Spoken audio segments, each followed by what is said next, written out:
Hi, welcome to this week's market wrap ending the 7th of August 2026, hosted by myself, Alistair, and this is Shubham from Vitti Capital. So the ASX had a strong turnout this week, starting off at around 8,977 points and finishing off at around 9,263 points, which is a record high, and that was about a 3.3% increase for the week. This was a strong move as the market had finally broke above the range that it had been trading for a while. But after this big rise, the market is now a little bit more expensive in the short term. So this week, we'll be watching what happens by the end of next week. So looking at the different sectors, technology did have a very good week.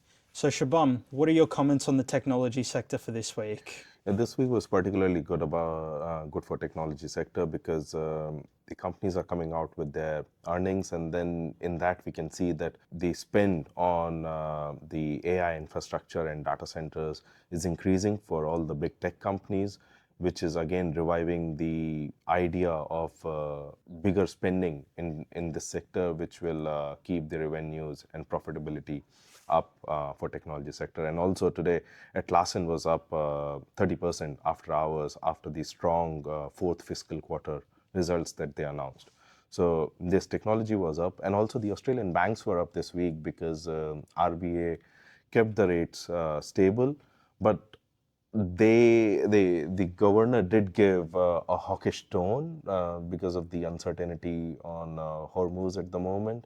But then also I think the market is of the sentiment that the bank RBA is now done with the tightening, and hopefully there won't be any more raises coming, and that's why the banking sector performed well this week. And we did see sectors like real estate and energy go down. A bit of it can be attributed towards the rotation of capital from real estate into the technology sector and the banks, as those sectors were performing better. This is what we saw in terms of different sectors moving this week. Yep. And also just to note under oil as well, so the fuel exercise price did end on the 2nd of August. Yeah, 16 cents. Yeah.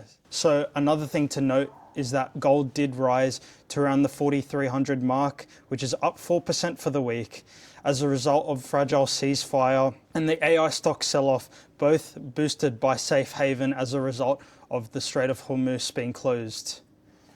Yeah, and also just now Iran saying that they will block any US or Israeli ships going through the Hormuz. I think the weekend gap risk is real in both oil and gas, and people are using gold as a hedge for their capital at the moment, and trying to stay away from taking positions in oil and gas. This could be another reason why gold keeps going up.